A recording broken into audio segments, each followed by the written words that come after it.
అప్పటి మేడ్చల్ మల్కాజ్గిరి జిల్లా collector MV Reddy అన్యక్రాంతమైన 100 కోట్ల ప్రభుత్వ భూమి అన్నట్టు మనం చూసుకోవచ్చు. ప్రజాధనం దోపిడీ, అన్యక్రాంతమైన 100 కోట్ల ప్రభుత్వ భూమి, నివ్వెరబోయే కుంభకోణం, తెరపైకి రానున్న దారుణ వాస్తవాలు. మేడ్చల్ మల్కాజ్గిరి జిల్లా ఉప్పల్ మండలంలో వెలుగు చూసిన 100 కోట్ల రూపాయల ప్రభుత్వ భూముల కుంభకోణం రాష్ట్రంలోనే సంచలనం సృష్టిస్తోంది. వాస్తవానికి మనం చూసుకోవచ్చు. దీని పూర్తి డీటెయిల్స్ ప్రజలను మీకు అందించే ప్రయత్నం చేస్తాను. ఎందుకంటే అప్పట్లో ఉన్నటువంటి మేడ్చల్ మల్కాజ్గిరి జిల్లా కలెక్టర్ గారు ఎంవి రెడ్డి గారి హయాంలో ఉన్నటువంటి ఉప్పల్లో ప్రభుత్వ భూమి అన్యక్రాంతమైంది.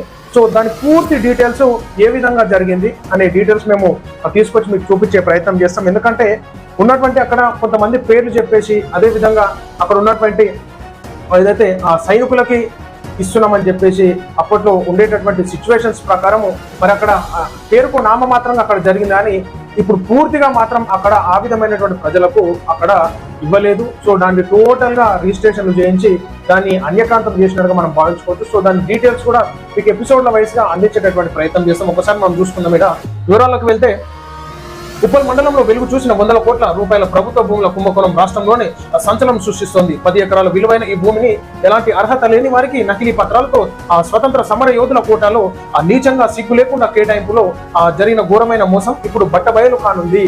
స్వతంత్ర సమర యోధుల వారి ముసుగులో ఈనాడు వేరే వాళ్లకు ఇవ్వడం జరిగింది.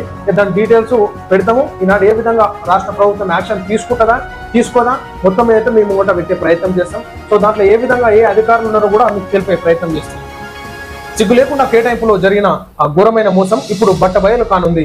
ఈ దారుణమైన కుంభకోణానికి ప్రధాన సూత్రధారులు అప్పటి మేడ్చల్ జిల్లా collector MV Reddy revenue association అధ్యక్షుడిగా చెలామణి అవుతూ ఈ అక్రమాలకు పాల్పడిన కీలక అధికారి మరియు అప్పటి ఉప్పల్ మండల తహసీల్దార్ వీరి కుమ్మకుతో ప్రజాధనాన్ని అక్రమార్కులకు కూడబెట్టి 100 కోట్ల రూపాయల విలువైన ప్రభుత్వ భూమిని యథేచ్ఛగా పరిధానం చేసిన నమ్మక ద్రోహులు కేవలం తమ స్వార్థ ప్రయోజనాల కోసం కోట్లాది రూపాయల ప్రభుత్వ ఆస్తిని అక్రమంగా 2 చేతుల్లో దోచుకున్నారు.